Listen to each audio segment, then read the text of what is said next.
Law 34. Show respect to get respect. Brother, respect the game. That should be it. What you eat don't make me shit. Jay-Z, heart of the city. They call me the godfather of the game. Even the police respect Fillmore Slim, the life. When I was young, one of the things the old players used to say is, boy, respect your elders. I always obeyed this law, but one day it came into question. I was in my after-hours spot in Milwaukee on the east side, and this older pimp associate of mine was in there drunk and acting way out of pimp mode. Young punk, you ain't no pimp, he said to me. I heard all your bitches are on your payroll. This was a real insult, cause what he was saying was that I was paying my hoes, which is a no-no. Now, I'm not going to lie. This was one of the most confusing incidents of my career. I was taught never to disrespect the OGs, but this washed up player was out of bounds. Say, man, you are going from a pimpaholic to an alcoholic, I said. I know they say the liquor is quicker and you may be looking for a fast ride to the senior citizen home. You need to get a hammer and hit your pimpin' in the head until your pimpin' falls dead.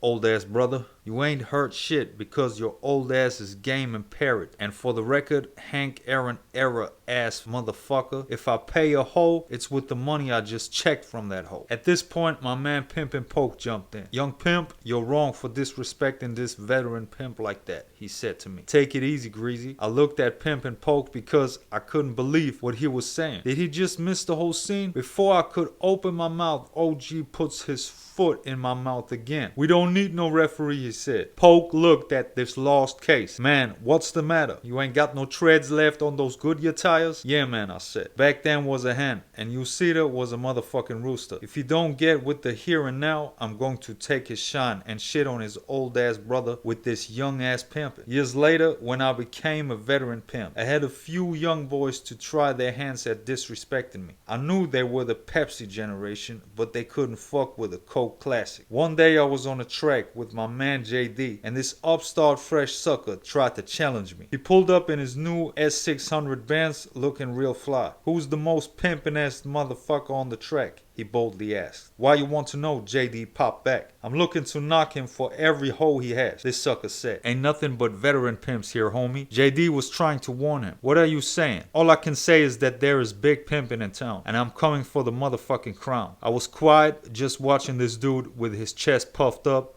But when he said that wild shit, I looked at JD and winked. It was a signal that it was time to coon this motherfucker. Cooning was a common practice among veteran pimps, where they worked together to teach a disrespectful motherfucker a lesson. The plan was for JD to pretend to be cool with this dude so he would be able to get me a rundown of all his hoes. I told him, I want you to tell me how many hoes this buster has. And if you can, see if he will give you any information on those hoes. By the time I was ready for my first mission, JD had found out which hoe would be the easiest to knock. I rolled up on his hoe on the track and started sweating her. Thanks to JD, I knew her name, where she was from, and I was even able to tell her that she got her ass beaten 2 days before. The hoe chose up because she knew her motherfucker was slipping. Once I got inside his household with the first hoe, the rest was easy. I asked her which one of the remaining two was the weaker one. Brittany, the tall blonde, she told me. I asked her who was Britney's favorite artist, and she told me it was Tupac. For 3 days straight, I drove up to her on the track, blasting Me Against the World and All Eyes on Me, with my windows down. Finally, after the third day, the hoe spoke. How do you know I like Tupac with your fine ass? She asked. B, get in, I said. I'm tired of being your DJ.